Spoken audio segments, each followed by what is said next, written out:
Senior सहाफ़ी और तज़कियाकार नुसरत जावेद के मुताबिक जराइम की खबरों का ताक़ुब करना जवानी में मेरा जुनून था। इसकी बदौलत कई अवार्ड भी मिले और इससे ज़्यादा अहम कई बेकसों की दुआएं भी। वक्त गुजरने के साथ साथ मगर मैं सियासी के अलावा खारजा उमूर पर भी लिखने लगा। खारजा उमूर में घुसा तो कोर्ट के साथ टाई लगाकर फिल्मी गाने वाला सांप बन गया। अरसा हुआ अब अखबार में छपी किसी बड़े जुर्म की कहानी की तफसील में नहीं पड़ता। चंद दिन कबल मगर कराची का एक नौजवान पुरस्रार हालत में कत्ल हो गया। नजर बज़ाहिर इसके एक करीबी दोस्त ने इसे कत्ल किया और कराची से निकलकर बलूचिस्तान की सरहद के आगाज पे वाक़े हब के किसी सुनसान मकाम पर शोलों के सुपुर्द कर दिया। मज़कूरा खबर का हमारे एक मौकर रोजनामे ने निहायत लगन से पीछा किया। इन दिनों अखबारात के सफ़ात दरामद हुए कागज की कीमत में नाकाबिले बर्दाश्त इजाफे की वजह से महदूद तर हो रहे हैं। इसके बावजूद मुस्तफ़ा के वहशियाना कत्ल के मुख्तलिफ पहलू मज़कूरा अखबार में नुमाया अंदाज में छापे गए।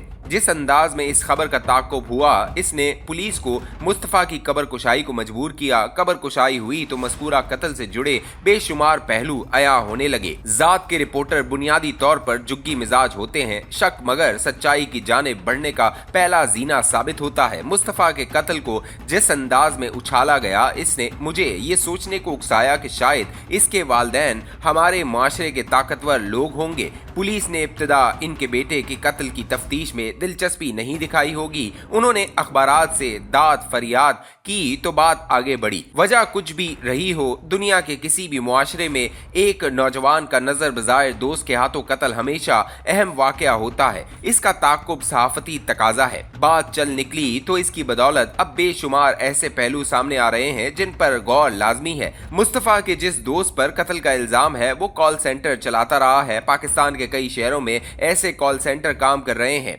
सस्ती उजरत से फायदा उठाते हुए दुनिया भर के बैंक, इंश्योरेंस कंपनियां और ट्रांसपोर्ट के इदारे अपने सार्फिन की मदद के लिए पाकिस्तान जैसे मुल्कों में ऐसे सेंटर बनाने की हौसला अफजाई करते हैं। फर्ज किया आप अमेरिका के किसी शहर ATM लेकर गए, वहां पैसे हासिल करने में नाकाम रहे तो हेल्पलाइन पर कॉल करते हैं। तब आपका फोन इस शहर में नहीं उठाया जाएगा जहां आप मौजूद हैं। इसे कराची या लाहौर में कायम कोई कॉल सेंटर पर काम करने वाला बच्चा या बच्ची उठाएगी और आपकी मदद करने की कोशिश करेगी। कॉल सेंटर पर आए फोन पर गुफ्तगू के लिए आपको चंद हफ्तों की तरबियत दी जाती है। इसके दौरान आप अमरीकी या बरतानवी लहजे को समझने और इसमें बोलने के काबिल हो जाएं तो कम उम्री में माकूल तनख्वाह पर आपको अच्छी नौकरी मिल जाती है। पाकिस्तान जैसे गरीब मुल्कों के लिए ऐसे सेंटर बाबरकत साबित हो रहे हैं। ज्यादा से ज्यादा दौलत कमाने की हवस में मुब्तला चंद शैतान सिर्फ अफराद ने मगर इस धंधे को अब तबाह करना शुरू कर दिया है। रवा महीने के आगाज में अमेरिका और हॉलैंड के तफ्तीशी इदारे ने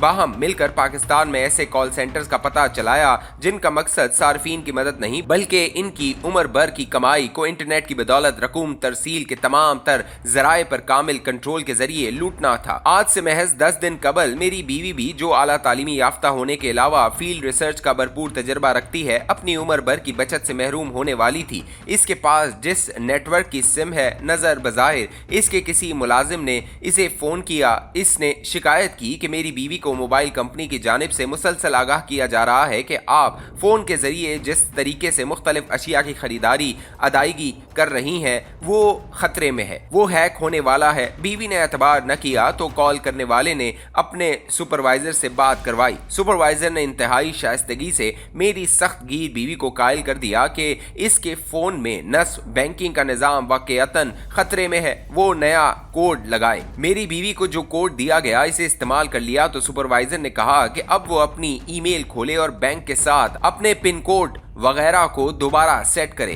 खुदा का शुक्र है कि इस मौके पर मेरी बीवी को शक हुआ। इसने मुझसे फोन पर राय मांगी तो मैंने सर पकड़ लिया। इससे दरख्वास्त की कि फौरन अपने बैंक से राब्ता करे। इसने मेरी बात मान ली और बैंक की मदद से हिफाजती निजाम लगाकर बचत हो गई। अमेरिका और यूरोप में लेकिन बेतहाशा बूढ़े लोग हम वक्त हेल्पलाइन के मोहताज होते हैं। इनमें से अक्सर को बीमारी की सूरत में अपनी इंश्योरेंस कंपनी की नामजदगी पर किसी डॉक्टर के पास जाना होता है। 2 नंबर के कॉल सेंटर, जिन्हें सुना है कराची में डब्बा कहा जाता है, बुनियादी तौर पर इंश्योरेंस कंपनी के एजेंट बनने को तरजीह देते हैं। इनके बूढ़े ग्राहकों के हमारे कॉल सेंटर्स के बच्चे और बच्चियां दोस्त और खिदमत गुजार बनकर क्रेडिट कार्ड और बैंक अकाउंट्स वगैरह की तमाम तर तफसीलात जमा कर लेते हैं हमारे चंद डब्बा सेंटर, मगर इससे कहीं आगे बढ़ चुके हैं। वो आपके फोन्स में घुसकर इत्तलात जमा करने के कई तरीके भी ईजाद कर चुके हैं जिन्हें दीगर मुल्कों के नौसरबाजों को भी भारी भरकम कीमत पर बेचा जाता है। भारत में भी ये धंधा उरूज पर था। इस हवाले से नेटफ्लिक्स पर एक फिल्म भी बनी, इसे देखा नहीं मगर शायद इसका नाम